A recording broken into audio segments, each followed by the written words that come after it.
Hello, कोण RTO का? हो बोलतोय साहेब. आमदार मांगर बोलतो. साहेब नमस्कार, बोला ना साहेब. नमस्कार. अरे पकडू नका गाड्या अशा लहान लहान लोकांच्या, गरीब लोकांच्या. जरा मोठ्या लाईनच्या गाड्या पकडायच्या. आपण आपल्यालाही सांगायची आवश्यकता पडली नाही पाहिजे आरटीओ साहेब. नाही ना साहेब, आता कसं आहे माहितीये का, थेंबा थेंबाने तळच असतं म्हणल्यासारखं. थेंबा थेंबाने काहाच्या शेट उपटायचं तळस असते का हो? हा, गोरगरिबाच्या गाड्या पकडता, लाईनच्या गाड्या कुठं शेट उपटायला पकडता का तुम्ही? हा, हुशारा धावता. थेंबा थेंबाने काहाच्या माहिती चिन्याचं थेंबा थेंबाने तळस साचायले का? हो रे, थेंबा थेंबाने तळस साचणार वाल्या.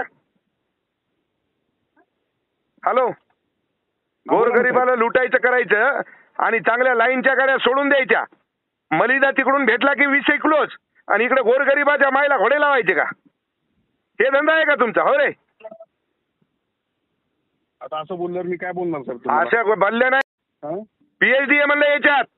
आरटीओच्या धंद्यामध्ये मला सांगायची आवश्यकता नाही. थेंबा थेंबानं तळस असते त्या गरीबाचं. थेंबा थेंबानं तळस साचवता का तुम्ही? चांगल्या लाईनच्या गाड्या पकडता का तुम्ही कधी? त्याच्याकडे तर पर्ची देता तुमची.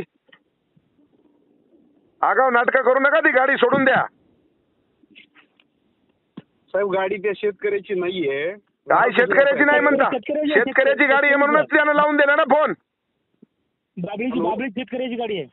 हॅलो हॅलो, हा, त्या शेतकऱ्याची गाडी आहे. गाडी सोडून देते. शेतकऱ्याचा फक्त म्हणताय.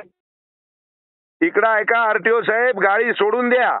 नाही तर मला तुम्हाला सांगतो 26 तारखेपर्यंत मी बिझी आहे. 27-28 तारखेला मला पुसदला यायला वेळ लागणार नाही आणि गाड्या लावायला टाइम लागणार नाही.